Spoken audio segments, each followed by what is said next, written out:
Hey, what's up, guys? Celeb with ZeniMax, joined by some more people, part of the media. Here with Rich, working on Elder Scrolls Online and their newest expansion, Elsweyr. So, what's up, man? How's your QuakeCon? How's everything going? It's been a blast. Yeah? We're having tons of fun in the BYOC. We've got our booth here, and we got a panel coming up pretty soon, too. Awesome, awesome. So, I'm going to start out the gate with a total bullshit question. So, just all right.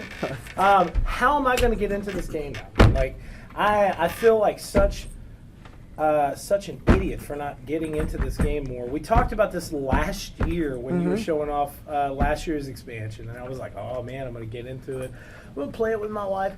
Never did it. And now the more DLC that's coming out, I'm like, bro, I feel like I'm about to be backlogged like big time. So what is the easiest way, as somebody that hasn't really gotten into the game much, what's the easiest way to transition into ESO? Just start. So go in, grab Elsweyr. Okay. There's a brand new tutorial in there for that. It gets you into the story, teaches you a lot more about the game than our previous tutorials did. And then just explore. I mean, I think the biggest thing that I say to people who are freshly coming into ESO is a different game. It's not like your traditional MMO. Yeah. You can go anywhere, you can do anything. It doesn't matter what level you are. You're never really behind your friends. You know, level is your personal growth, but you can always play with your friends. I can be a max level player, you can be a brand new player. We can play together, make meaningful progression, and explore and just kind of do things together. Awesome. So it's really easy to pick up, put down. You know, if you have small bite-sized chunks of time to play, you can do that. If you want to play hardcore and go hardcore, you can totally do that as well. It's really up to you and how you want to do it. Awesome.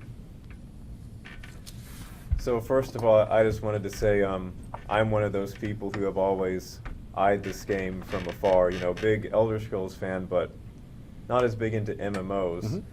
So I was wondering, you know, well, with Elsweyr, should I jump in? And I think instead of just repeating his question, you know, I'll ask, on the topic of Elsweyr, what has it been like exploring these geographic locations that haven't been seen like since the original Elder Scrolls? It's a lot of fun for us. You know, we get to kind of leave our mark in Elder Scrolls history, which is really fun. But it's also really entertaining to be able to dig in and portray some of the races in a different light. You know, the Khajiit in Elder Scrolls have always been kind of these nomadic traveler, sneak thievy type, you know, people.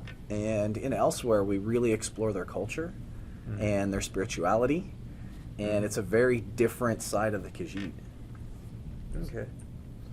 On the topic of Elsweyr, since we're already there, the one I actually have is pertaining to the Year of the Dragon. We already know Wrathstone really kicked it off right before Elsweyr came out, and with those two dungeons, we actually got an idea of where Abnethar was going to lead us story-wise.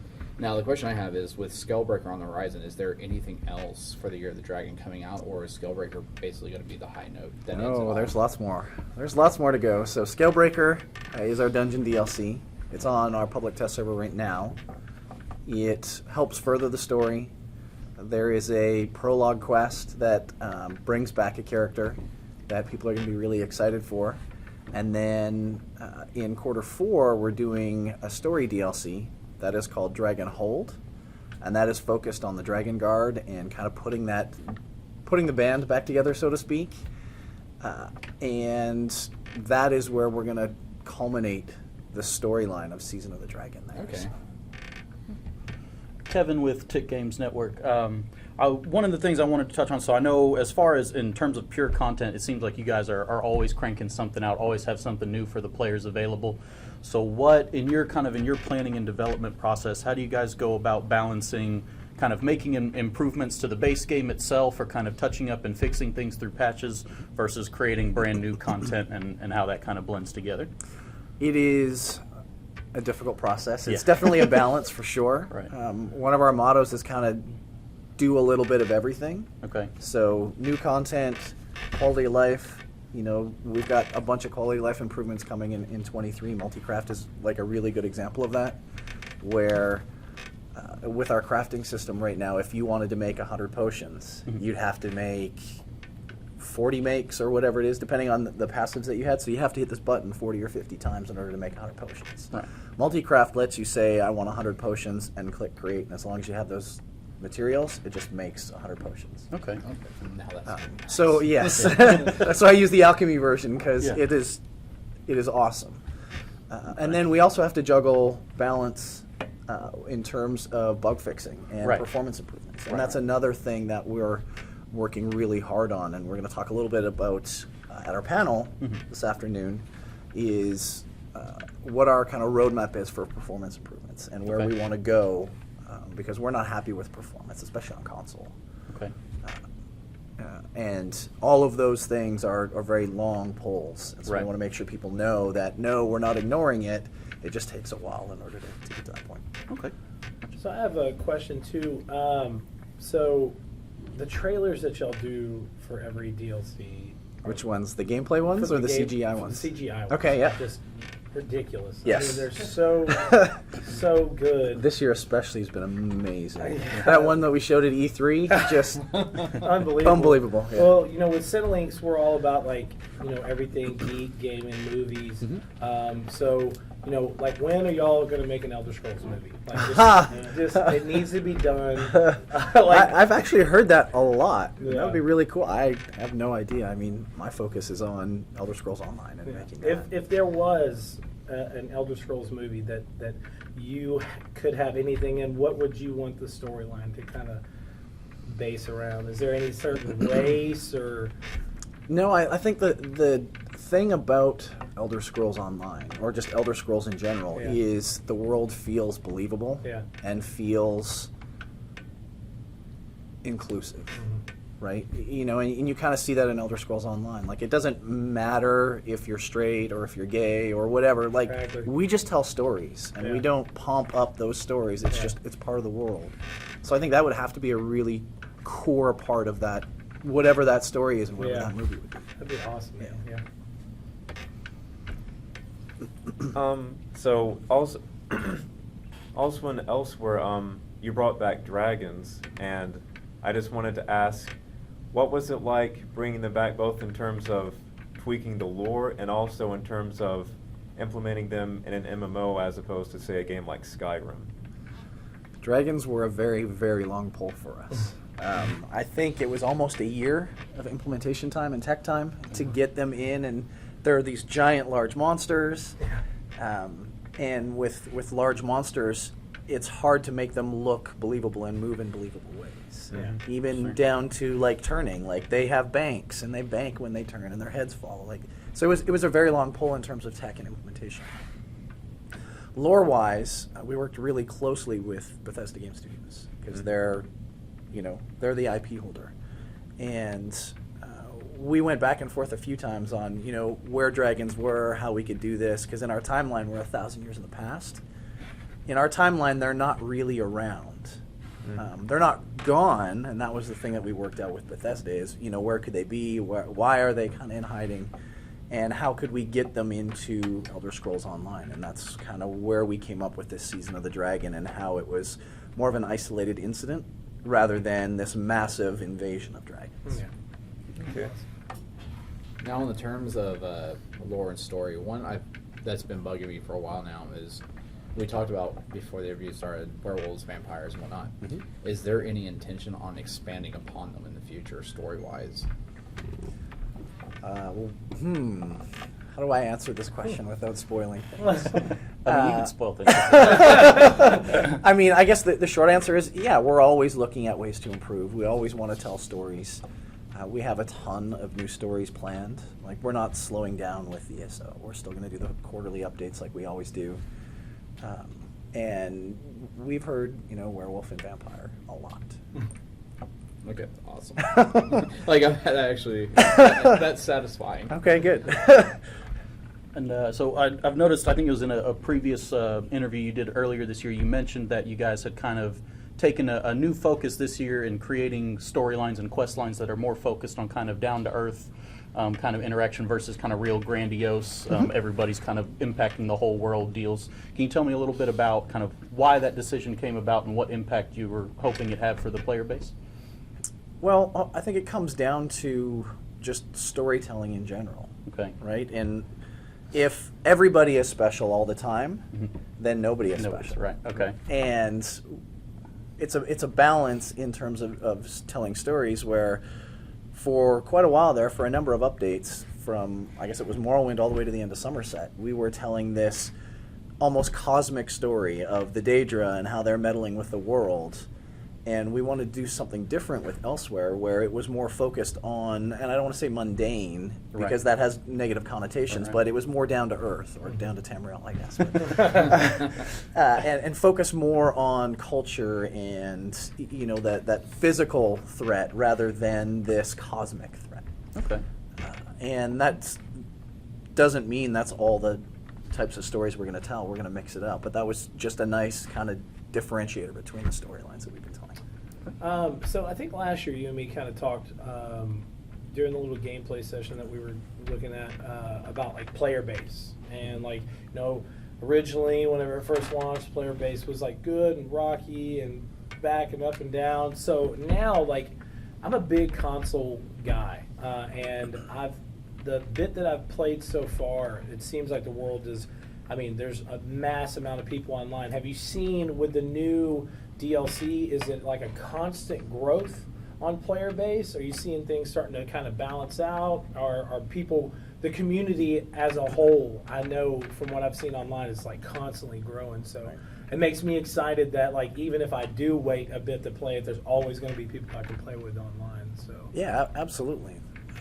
You know, ESO has really never been stronger than now. yeah, I think it was at E3 we announced, you know, we added 2.5 million new players yeah. over the course of the last year. So it's growing, it's getting bigger. Our community is better than it's ever been as Yeah. well. So yeah, things are looking really good for Awesome, ESO right man. now. Awesome. And one of the extra bonuses that we have with that is because we utilize this mega server technology, right? When you log in, you just choose where you want to play, you know, North America or Europe. You don't choose which server. So everybody is always in the world at the same time, and it feels a lot more full all the time. Fantastic. So you mentioned working with Bethesda Game Studios on the lore behind Dragons, and I've always wondered with Elder Scrolls Online, what's it like being given charge, I guess so to say, of this huge lore and huge fictional world, and not making, you know, the typical first-person action RPG, but making it into an MMO? Like, what is like the pressure or like the excitement there?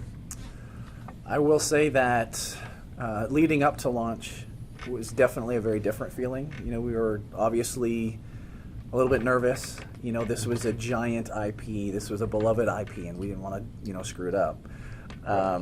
But over the years, we've gotten a lot more comfortable in working in that area, and we understand the lore a lot better. I've been working on ESO for 12 years now. Wow. So I have a really good idea of kind of where the lore is, what Bethesda would do in terms of types of stories they would tell. And we work really closely with them. So if we're not sure about something, it's a phone call away, or it's a drive down to Rockville and sit down and talk with them. So it's, at this point now, it's more excitement than it is nerves. Like, it was very, very nervous at launch, and now it is, hey, we get to go to Somerset and explore Somerset. You've never seen that before. What does that look like? What are the types of stories we're going to tell? And that's a ton of fun. Yeah. Now, one thing that was new to Elsweyr that was a major change was the public dungeon system. What was the thought of going in and going, hey, instead of just having these huge dungeons, what was the mindset of going, let's open it up and make it a world-type ordeal? What was that thought process? Well, I'd say public dungeons in general have always kind of, their intent was these giant sprawling public spaces that people would kind of naturally meet up with each other and then help each other through the dungeon. With Elsweyr, we kind of went a little bigger in scope on that. But I think it was just more of a natural evolution of what they are and kind of how we've been building them and kind of how do we one-up ourselves. That's something that the world builders especially always try to do when they're building spaces is, okay, here's the bar. from the last one, how do we go up to here, this one, and they constantly play that game, which is entertaining. Kind of a second part to the same question is, have you been seeing a noticeable growth in players accessing those dungeons? I think the engagement of them overall has gone up. I think part of that is because people are getting a little bit more comfortable with exploring in the game. I think another part of that is they're better itemized than they were. Now there's actually chase items that you can go in and get and create, and then you make these really cool, neat little mementos or costumes or things like that. So I think all of that kind of helps improve that. Awesome. Kind of following up on his question with regards to the lore and everything. So, there's the pressures that come along with having something so well established that has its own fan base. And it sounds like they've given you kind of a little bit of license to explore, either kind of altering or changing that, or maybe even adding new elements of lore. What are some of kind of your proudest accomplishments, and is there anything that you think may carry over into the next single player Elder Scrolls game that they may actually use? I was wondering when that question was going to come. So I will say, I think one of the proudest things for me is what we did in Orcidium and how we explored the orc culture. Okay. There were tons of kind of conflicting reports, like Elder Scrolls is. There's multiple perspectives. Right. And really being able to dig in and tell the story of the orcs and kind of what Orsinium was and Hrothgar was and how they've always kind of interacted with the world. There wasn't a ton of concrete detail on that. Okay. So that was tons of fun. But we also, going in and exploring Murkmire. That was another really fun one for us. Right. Clockwork City was another one. Right. So it's really awesome to be able to work as closely with them as we do and have that level of trust that we do with them now. We do work a lot with each other, and we will bounce things off each other quite a bit, which is nice. And sometimes we get it right, and sometimes we get it wrong, and they're really good about telling us, no, you got it wrong in this regard, or come back and do it this way, or this is how we would tell this story. So it's awesome. And then for carryover, I mean, Todd has said many times that whatever you see in game is canon. Right. Right. Right. And Elder Scrolls Online is part of that game and part of that canon. Awesome. So, Okay. yeah. Awesome. Well, we've talked about the main gist about the games, the DLC, what's coming on in the future, but about you. Uh-oh. I want to know. I want to Caleb set you know on fire. what is one of your favorite things about Elsweyr? What's something that you love to do in the world with this new DLC, or just something that it's just such a passion of yours when you look at it, you're like, man, we made this, dude. Like, I'm sure that's the whole game. That's Of the whole game. course, That's of like course. it's But, asking me what my favorite kid is. But what's something about this particular DLC that you're just like you just in love with? I guess if push comes to shove and you're making me choose just one thing, Caleb, it's going to do it. I would have to say probably Sunspire, Okay. the 12-player trial, and just kind of how it turned out, how all of the fights feel really interesting, but also that each fight has its own hard mode, so there's something there for the veterans to really dig into. And if they do, they get rewarded. Like, there's a mount in there now if you 100% the entire zone, and we've never done that before. So, and one guild in the world has done it. That's fantastic. Yeah. That's awesome. Only one guild. And there's a few other guilds that are pretty close. But, Yeah. So I guess continuing with the topic of you, I'd be curious to know, what is it like helping to lead ZeniMax Online Studios, making a very successful now, I believe, 5-year running MMO. What is that experience like on a daily basis? A lot of meetings. A lot of meetings. No, it's a lot of fun. My job is, as the creative director, is very diverse. I get to review a lot of things. My mornings are basically play sessions, play testing new content, giving feedback on stories and player flow and things like that, working with the design and combat teams on balance and ability changes and whatnot. But then it's also, I get to work with marketing on things. I get to, work on PR and talk about the game that I've worked on for so long. So it's always something different, and it's a lot of fun, for sure. Okay. Now, on the perspective of Elder Scrolls, they've been asking a lot of the personal stuff, but over the years, is there one specific story you've been wanting to tell that's not been told just yet? Like one specific, you had to choose out of all the You thought possibilities. my question was on point? Wow. One So we do have particular lots of civilization stuff like that, like the Aelids, the Dwemer. Well, Todd has definitely said that only he will know what happened with the Dwemer. And that really riled Pete up, actually. Pete was like, what? You know? Tell me. And he wouldn't. So, story-wise, I'd really have to think about that because we've told a lot of really, really cool stories. I think for me, the types of stories that I really enjoy are the ones that really dig into obscure lore, obscure, moments in history. So, things like the ancient Yakutans is really, really cool.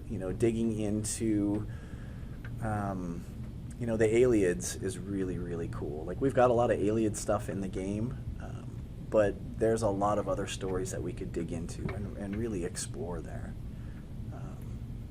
So, you're putting me on the spot. I don't have a really good example of a story, but those are the types of things that really, really interest me. I also really like more of the human side of stories. So I guess probably one of my favorites outside of the alchemy storyline in Somerset would be the Naked Nord that we did in the base game, right? And it was just a really simple series of quests where you come up and find this dude who's naked. He doesn't have his pants, doesn't have any clothes.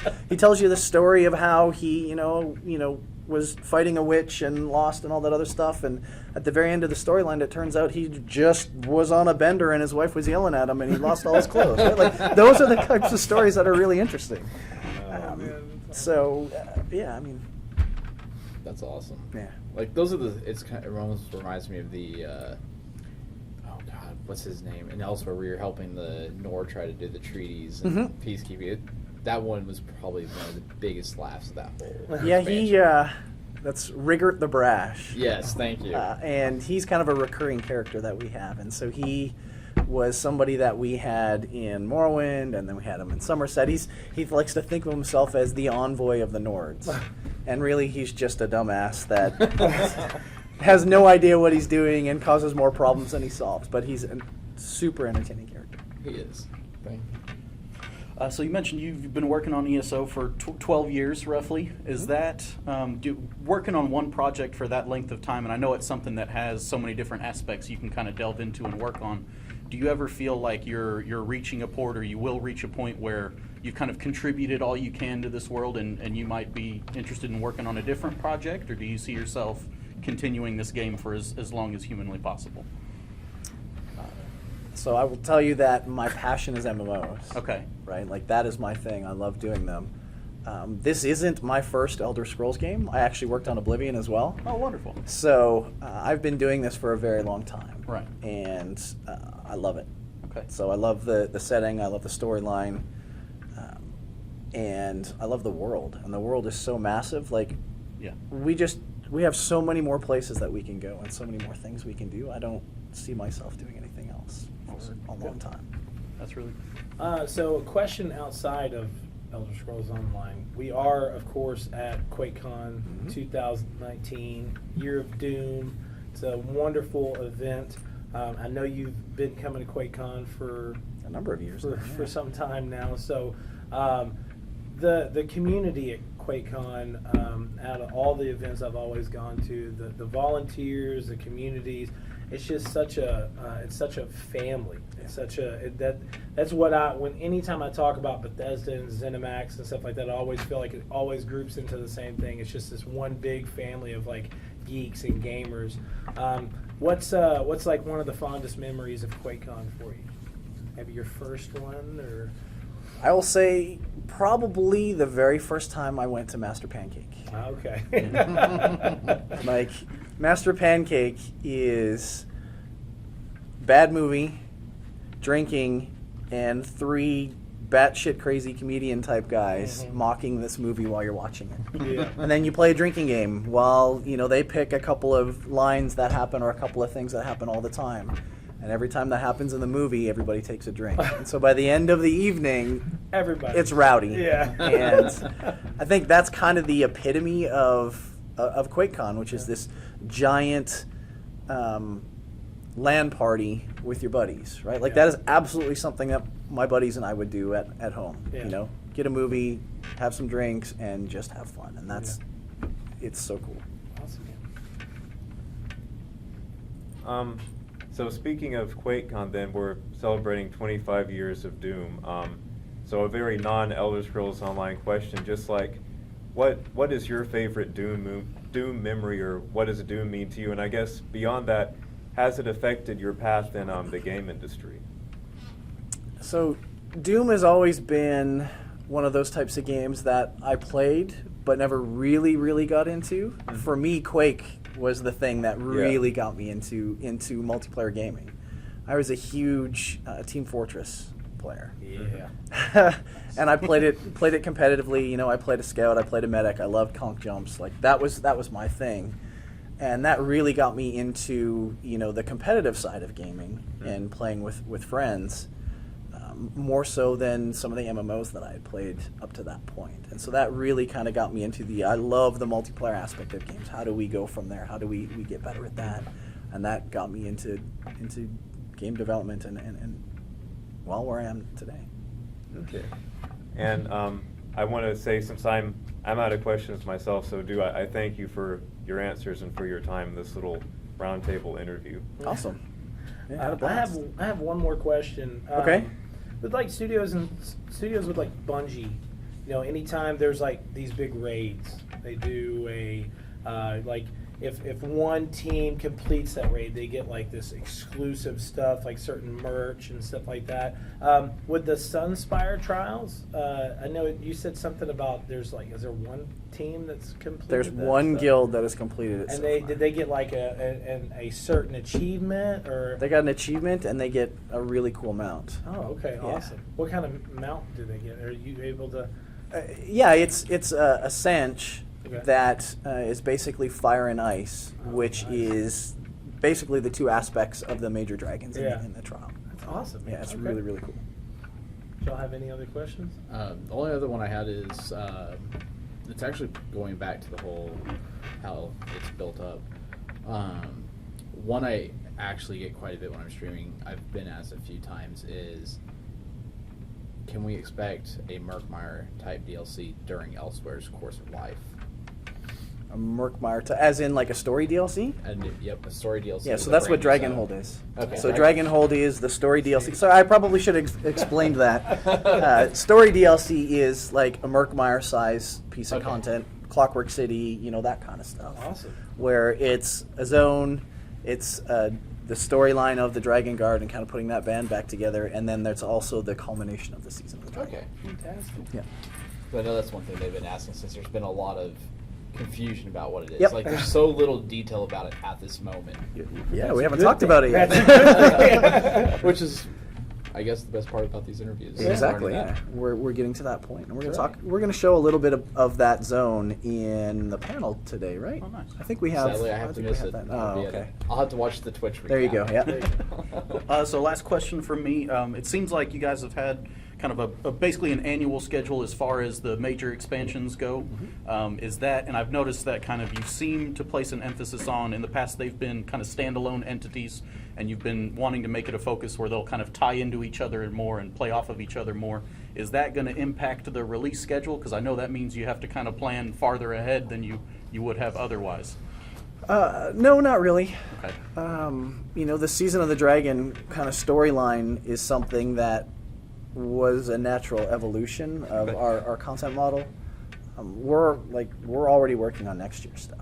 Wonderful. So we have a long pull on a lot of those types of things. So it just means we have to be a little bit more organized. Right. We have to plan a little bit better. But in the grand scheme of things, no, it doesn't really affect timelines. We're still going to do the 4 updates. Awesome. Fantastic. Well, we appreciate you giving us some time to talk about Elder Scrolls Online and the newest DLC is available now. Yeah. And we always appreciate y'all being amazing. Yeah. Thank you so much. Thank you guys. All I right. appreciate this. It's fun.